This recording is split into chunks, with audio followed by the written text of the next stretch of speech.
It's that time of year where we need to start going through all of our kids' toys and making room for new ones. I like to do this right before the holidays for two main reasons. One, it helps me declutter, see what my girls have, make room for new toys coming in for Christmas as well as birthdays. I have a November and January birthday babies, so lots of stuff coming in. And then second, it is a great time of year to donate toys that are still in pretty good condition to either like churches or daycares. A lot of churches, at least near me, they'll just give them to families like in need, and then daycares always appreciate getting new toys, especially used ones. So this helps a lot with that post-Christmas overwhelm, when your kid has 500 new toys, everything is everywhere between Santa and the family. So trying to declutter before it really gets out of hand, although I am posting this after Christmas, so it's never too late to start decluttering. I also think it helps your kids be less overwhelmed. I feel like when there's too many toys, too much going on, kids are just overwhelmed, and we don't need that. All right, so let's talk about toy category sorting. I think this helps a lot. So to be completely honest, my husband was the one who originally went through all of our toys in our basement, and he got rid of a ton.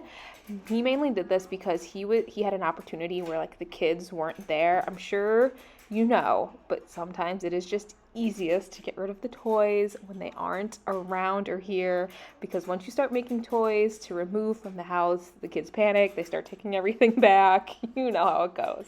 So anyways, with the categories, how we decide what is staying versus going. So obviously their favorite toys, they're staying, right?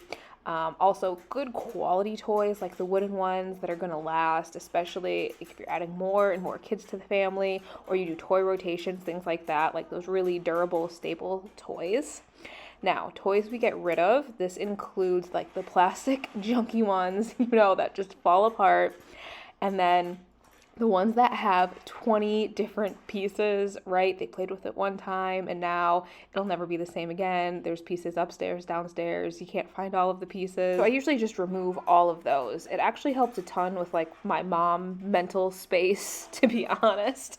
Give it a shot if it also drives you crazy when there's like pieces everywhere around your house and it'll never be the same again. Just do yourself a favor, get rid of it. One thing I also try to keep in mind is we have another child coming, or if you have more kids coming, trying to keep toys that you're going to hand down. And then also, I think more importantly, like when you have bigger age gaps, like we're going to have at least a 4-year age gap, and sometimes toys for the older kids, they have a lot of choking hazards in them. So I try to throw away or get rid of as many toys that have choking hazards because I don't want all of that fuss in the house. All right, now let's talk storage solutions. So I have a lot of bins, and whatever I have. I'm not buying any more because I feel like I already have a ton.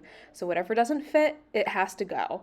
I'm not going out and buying more just to make it fit. If I'm being very honest, we already have way too many to begin with, but that's life. And as your kids get older and more kids get added to the family, it's bound to happen.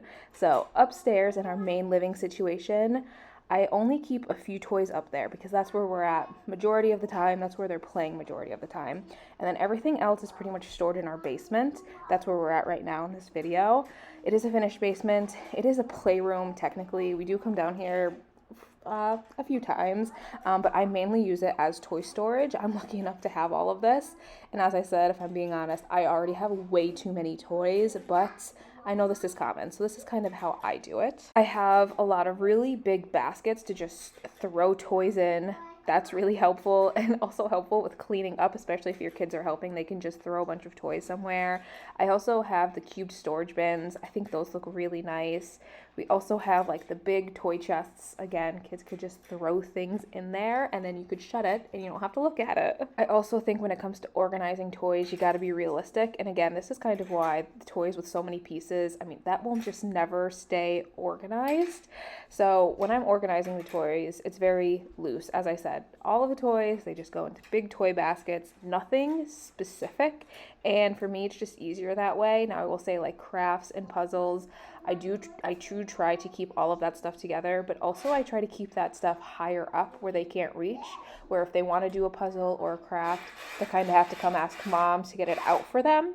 so that makes life a little bit easier. Now let's go to the living room. As I said, this is the main living space where we're at 95% of the time. I think there's something about some study, I think it said about 10 toys like optimal for kids.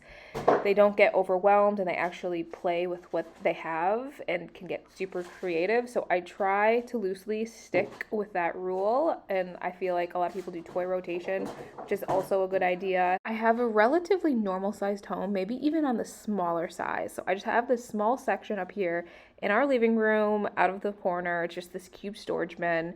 I think it's from Walmart. And so on top of this, I have a basket with just all of their blankets that they love and pillows. They like to use these for cuddling on the couch, making forts, all that stuff. So right here, out of the way. And then this mainly stores a lot of our books. We are a big book family. And then we have our Tonys box with our Tonys characters. I'm a big fan of the Tonys. They love to listen to them, sing along. And then I also have like their little drawing pads. I think these are pretty popular, but this really helps them like be creative and learn to draw and write without making big messes with paper everywhere and no stains. So they will grab these all of the time and just start writing. And then we have the Melissa and Doug wooden blocks. I got these for Christmas last year. Again, I am huge into quality over quantity. They play with these all of the time, building castles, houses, making things. They're very creative with them and very, very durable, which is important.